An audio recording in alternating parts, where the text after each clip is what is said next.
Halo semua, ketemu lagi.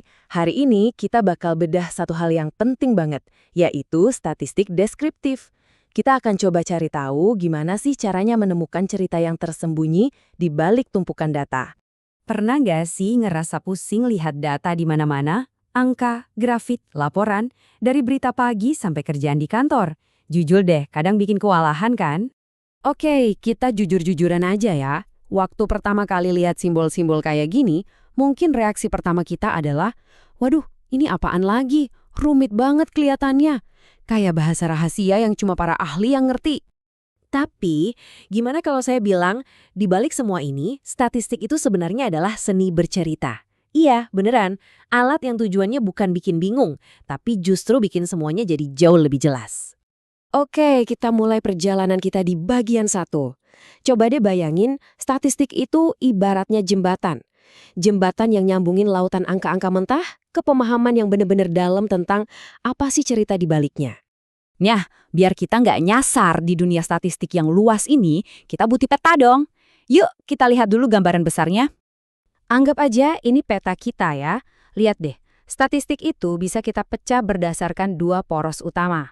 Pertama dari orientasi pembahasannya, ini teoretis atau terapan. Terus yang kedua dari tujuan analisisnya. Kita cuma mau ngejelasin data atau mau bikin prediksi. Nah, pembagian ini penting banget, biar kita tahu posisi kita di mana. Jadi ada 2 rasa nih. Yang satu statistik matematika, ini yang bagian teorinya, yang bangun fondasinya. Satunya lagi statistik terapan, nah ini yang praktis, yang pakai teori tadi buat nyelesain masalah di dunia nyata. Untuk bahasan kita kali ini, kita akan fokus ke yang terapan ya. Oke, dari peta tadi, sekarang kita zoom in ke salah satu alat yang paling dasar tapi super kuat.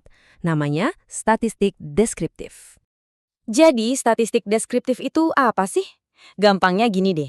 Ini tuh seni merangkum segunung data biar jadi gampang dicerna. Tujuannya ya cuma satu, mendeskripsikan atau ngasih gambaran soal data yang kita punya. Terus, apa aja yang bisa digambarin? Wah, banyak. Statistik deskriptif ini kayak ngasih kita sinopsis dari data kita. Kita jadi bisa langsung tahu nilai rata-ratanya atau mean, titik tengahnya atau median, mana yang paling sering muncul atau modus, sampai seberapa nyebar sih datanya. Pokoknya ini kayak dapat rangkuman buku tebel dalam satu halaman. Nah, cara paling gampang buat paham statistik deskriptif itu apa adalah dengan tahu apa yang bukan statistik deskriptif. Yuk kita bandingin. Ini nih beda utamanya, dan ini penting banget. Statistik deskriptif itu ibaratnya papan skor setelah pertandingan selesai. Dia cuma ngasih tahu apa yang udah kejadian. Nah, kalau statistik inferensial, itu lebih kayak komentator yang coba nebak siapa yang bakal menang. Yang satu ngeliat ke belakang, yang satu lagi coba-coba ngintip ke depan. Biar makin jelas, kita bedah lebih dalam lagi ya. Tujuannya beda. Deskriptif itu buat meringkas, inferensial buat memprediksi. Cakupannya juga lain. Deskriptif itu cuma ngomongin data yang ada di tangan kita. Sementara inferensial itu coba menebak untuk populasi yang lebih besar. Contoh paling gampang, ngitung rata-rata umur penonton kita itu deskriptif. Tapi, kalau kita ambil survei 1.000 orang buat nebak hasil pemilu se-Indonesia, nah itu baru inferensial. Oke, cukup teorinya. Sekarang kita lihat gimana konsep ini bekerja di dunia nyata. Dan kita ambil contoh kasus yang menarik banget, komunikasi dan penyiaran Islam. Di bidang ini, statistik deskriptif itu bukan cuma soal angka-angka doang loh. Ini jadi senjata strategis. Organisasi media pakai ini buat bener-bener kenal sama audiens mereka. Konten mana sih yang paling ngena? Trennya lagi kemana? Dari situ, mereka bisa ngerancang strategi komunikasi yang jauh lebih efektif. Nah, ini dia nih, dagingnya. Kita lihat data beneran. Cuma dengan ngelihat tabel simpel ini, kita langsung bisa baca ceritanya. Lihat deh, penonton konten dakwah di YouTube itu puncaknya di hari Sabtu malam, pas prime time. Sebaliknya, Senin siang sepi banget. Nah, ini dia statistik deskriptif beraksi. Data mentah jadi wawasan yang super jelas. Dan ini poin kuncinya. Persis seperti yang disebut di sumber kita, ngertiin apa yang disukai audiens itu bukan cuma buat keren-kerenan. Ini kunci utama buat bikin program yang nyambung dan relevan sama penonton. Jadi, alurnya gimana? Gampang. Pertama, ukur dulu engagement-nya. Likes, comments, shares. Terus analisis sentimennya. Penonton suka atau enggak?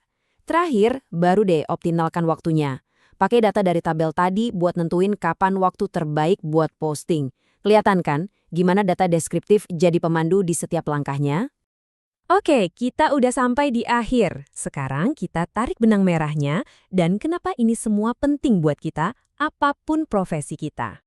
Jadi intinya apa? Gini, statistik deskriptif itu bukan soal bikin grafik cakep doang. Ini adalah alat bantu kita buat berpikir kritis. Alat yang ngasih kita kekuatan buat misahin mana informasi penting dan mana yang cuma berisik. Biar kita jadi konsumen informasi yang lebih cerdas dan nggak gampang dibodohi data. Sekarang pertanyaannya buat Anda. Setelah tahu dasarnya, coba dilihat sekeliling Anda.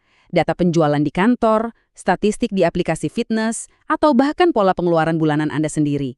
Cerita apa sih yang sebenarnya lagi coba disampaikan sama data-data itu? Coba deh temukan sendiri.